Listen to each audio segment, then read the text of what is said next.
Thank you, Madam Chair. Members, this bill, Senate 1249, seeks to address the needs of California's rapidly aging population by modernizing California's Older Californians Act. Specifically, the bill proposes to reform the OCA to conform to recent changes in federal regulations which implement the Federal Older Americans Act and introduce accountability and performance measures, update governance structures, and establish timeframes for the California Department of Aging to engage in stakeholder consultation. By 2030, 1 in 4 Californians will be aged 60 or older. This dramatic demographic shift, as well as the changing needs of families and communities, requires that we re-examine how the current system delivers aging services. This system was built in silos without an eye toward planning for the future. Today, we recognize the importance of integrating healthcare, social services, housing, and transportation, all of which are critical to meeting the needs of older adults and their families. Aging services do not and should not any longer be handled in a silo format.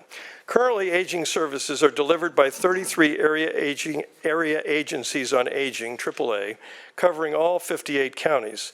The network was first put in place nearly 50 years ago when the older adult population was, in fact, much smaller and less diverse. As noted in the committee analysis, under current law, there are no defined core services that an area agency on aging must provide, nor are there any metrics to track the effectiveness of these services. This has led to a patchwork of inconsistent services that does not fully serve California's rapidly growing older population. This bill modernizes and strengthens the system providing services to our aging population in the following ways. One, it conforms the Older Californians Act to the Federal Older Americans Act, ensuring our state is in full compliance. Two, it requires the California Department of Aging to develop on or before September 2026, in consultation with area agencies on aging and stakeholders, key new provisions, including a performance measurement methodology, core programs and services, a funding formula, and a statewide engagement plan to improve outreach to underrepresented populations and underserved communities.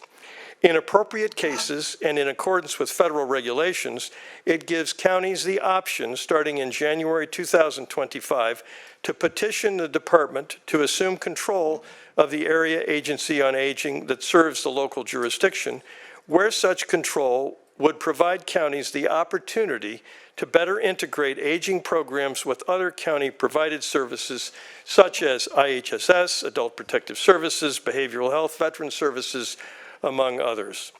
This would involve an extended process with significant public transparency and input and a transition period at a minimum prior to any change.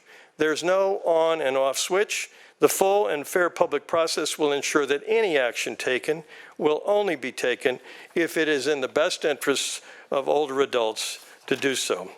The intent is to ensure that changes, if any, will be noticed with adequate time, due process, and appeals. Again, at its core, Senate Bill 1249 focuses on ensuring that older adults receive the most coordinated care delivered by the entity that would serve them the best. And I believe that that addresses the opposition letter that the committee received fairly recently. With that, at the appropriate time, I would request an aye vote. I'm pleased to have here with me today to testify in support of the bill and answer any questions the sponsor of Senate Bill 1249, immediate past president and current commissioner of the California Commission on Aging, Ellen Smeedling, as well as my constituent and the director of the Riverside County Office on Aging, Jewel Lee.